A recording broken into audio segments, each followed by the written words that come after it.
I'm Lucy, I'm a marine ecologist with the Institute of Zoology. My name is Sasha and I'm an evolutionary geneticist at UCL. Hi everyone, my name is Laura Kaur. I'm an ecologist and conservation biologist at the Royal Botanic Gardens Kew and King's College London. Hi, I'm Jessica and I'm a marine biologist. Hi, my name is Daniel Parks. I am a quaternary scientist at Royal Holloway, University of London and University College London. My name's Emma and I'm a marine ecologist at Queen Mary, University of London and King's College. My name is Laura and I'm part of cohort 7 of the London NERC DTP, and I'm a quaternary science PhD student at Royal Holloway and the Naturalist Museum. I'm Charlie. I'm a PhD student in evolutionary genomics at the Queen Mary, University of London. I've wanted to be a scientist, honestly, for as long as I can remember. I wanted to be an actress when I was younger.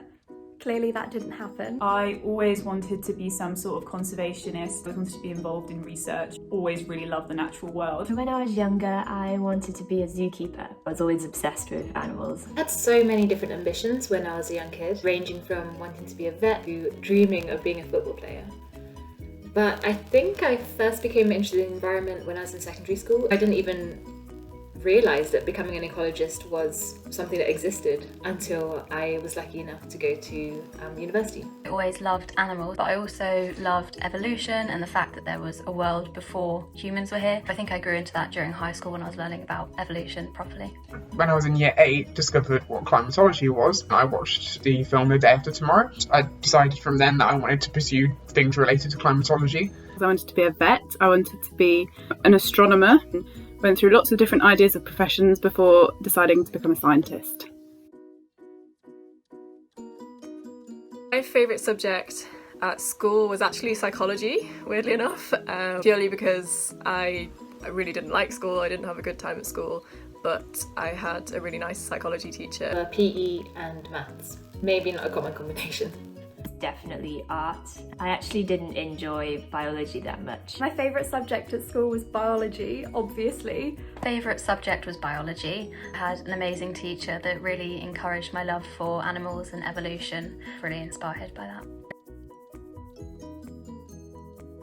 I'm going to be looking at critically endangered angel sharks in the Canary Islands, primarily using acoustic tracking techniques to look at their spatial movement and distribution, hopefully to inform policy and conservation. I'm working on the genomic basis of adaptive responses to temperature in loggerhead sea turtles on Cape Verde to assess their ability to evolve and avoid extinction under climate change.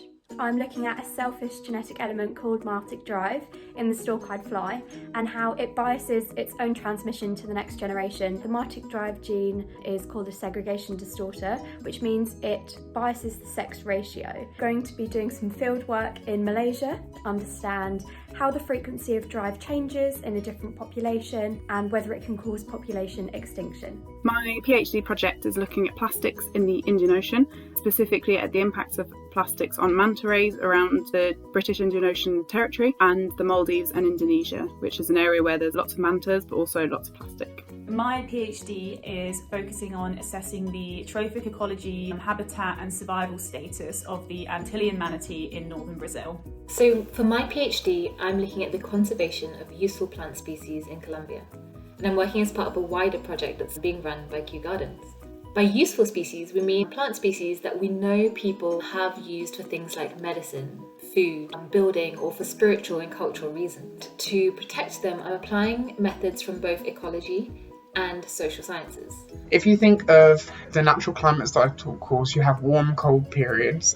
I'm looking at a period 420,000 years ago, similar to that of today, and I'm looking at how the Earth system operates within that period and abrupt climate change events within them. My PhD project will be looking at dental wear of deer from the Quaternary, so the past 2.6 million years, looking at the tiny marks left on the surface of their teeth. You can tell what food they were eating and what habitat they were living in. So if you track that over time, you can tell how that changed in relation to something like climate change. My favourite thing about being a research scientist is when you get your first significant results and you actually feel like you're making progress. For me, it's the unpredictability of every day. One day you might think that your project will be going in one direction, maybe new research is published and you think that actually another avenue will be much more exciting. I get to learn something new all the time, and it's something that's about a topic which I'm really passionate about and think is super important. And I'm also surrounded by other people who share that passion and drive and who I can learn a lot from. So I love that my job is literally to think about animals every day. Really looking forward to my first ever field season where I'll get to meet some real life sea turtles. Probably the field work, whether it's in a beautiful tropical marine location or on a wet rainy hillside in Scotland. Some of the most valuable experiences that I've had in research have been in the field. One of the most important things about being a good scientist is not being afraid to ask questions and not being afraid to get something wrong. You just really need to have a curious mind and be always up for learning more. Attention to detail is really key when you're analysing data, but also good communication skills. So being a scientist requires lots of presentations to peer scientists, but also to the public. It's also good if you can react well to change. In a PhD, there'll be lots of change in the way you're collecting data or things that go wrong, and you need to be able to react to that in a good way and still be able to be productive as a scientist. I think perseverance is really important as a scientist because things don't often go the way you planned or they take way longer. Ambition and commitment, and also having motivation for why you want to be in research science. As a child, I wanted to save endangered animals. That is exactly now what I'm doing. You need to have that motivation because ultimately that's what will keep you going through those harder points. So I work on EDI issues at Royal Holloway. It's quite hard to move up in research if you don't look like the people that have done the research. If you are not white, or if you're not straight, or if you are disabled, just white straight men, like diversifying research, fixing the leaky pipe from an early stage is necessary, and I think that's the biggest problem in not just my discipline but every single discipline. I think there is still a lot of toxic work cultures in academia, no work-life balance and even discrimination. So it's really, really important to be aware of this when picking a lab or a supervisor to look for any red flags. Is more access to paid internships.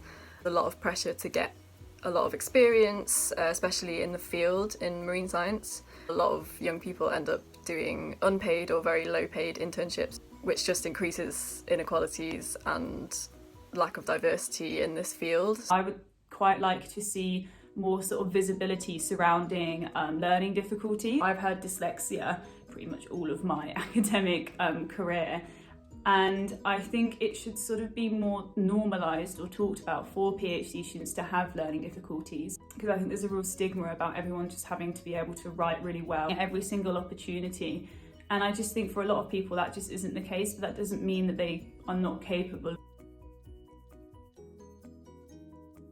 I'd say certainly one of the biggest challenges that's been consistent throughout my whole science career has been imposter syndrome. Imposter syndrome. That feeling that you don't belong in your field, or that you're not clever enough or not experienced enough, can really undermine your confidence. Feeling overwhelmed and out of place and that everyone else is a genius.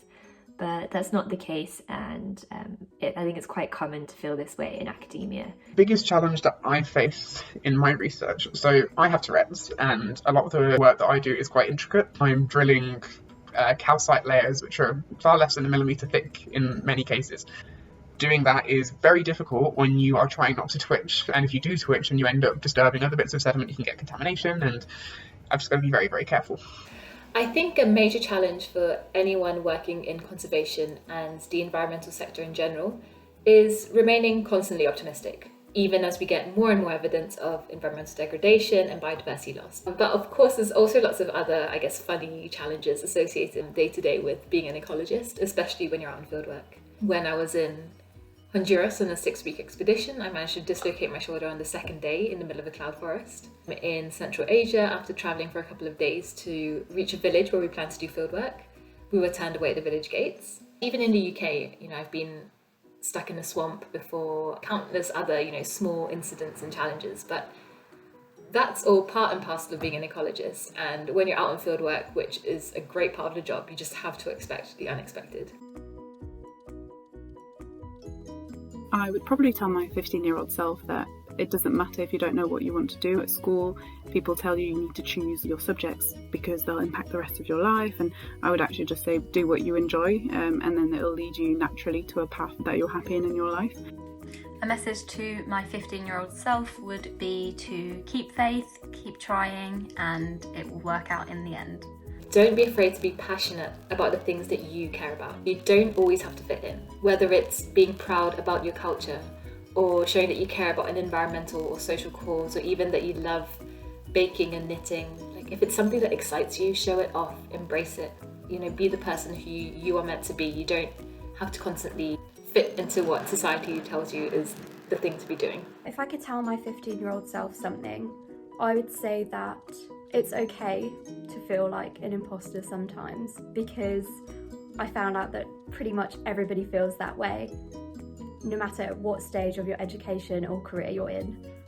It's completely normal, and you definitely deserve to be there.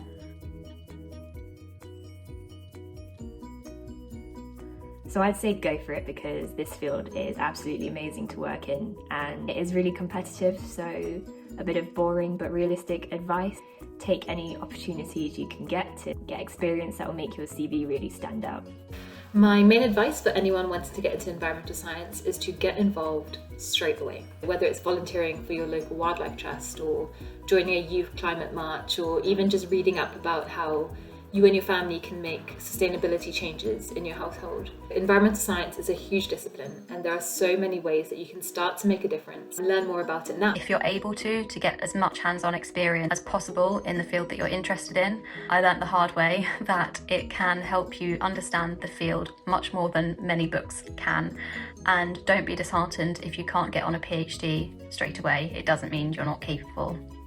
I'd probably tell them to come up with a better answer to is climate change real than yes, because most people are looking for a non-technical but high-level answer, which is very hard to give actually. Most people won't accept it if they're questioning, and you will get asked it by everyone. My favourite animal is a squid. So my favourite animal changes every week. I think this week it's a frogfish. Humpback whales or raccoons?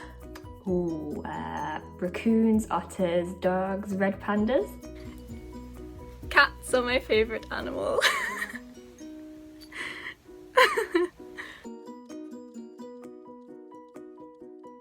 Anything by David Attenborough, but that's probably quite basic.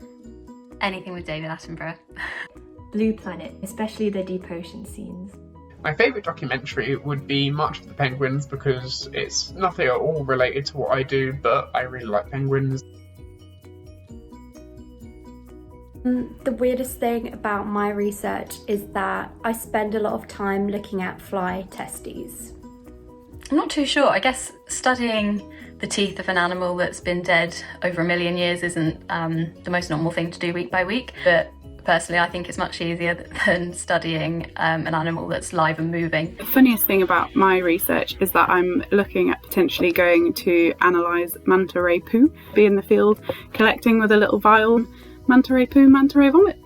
The weirdest thing about my research is the logistical challenge of having to transport the blood, flesh and bones of various different manatees either across Brazil or to the UK. Is that fine? It's fine. Shall I try it again?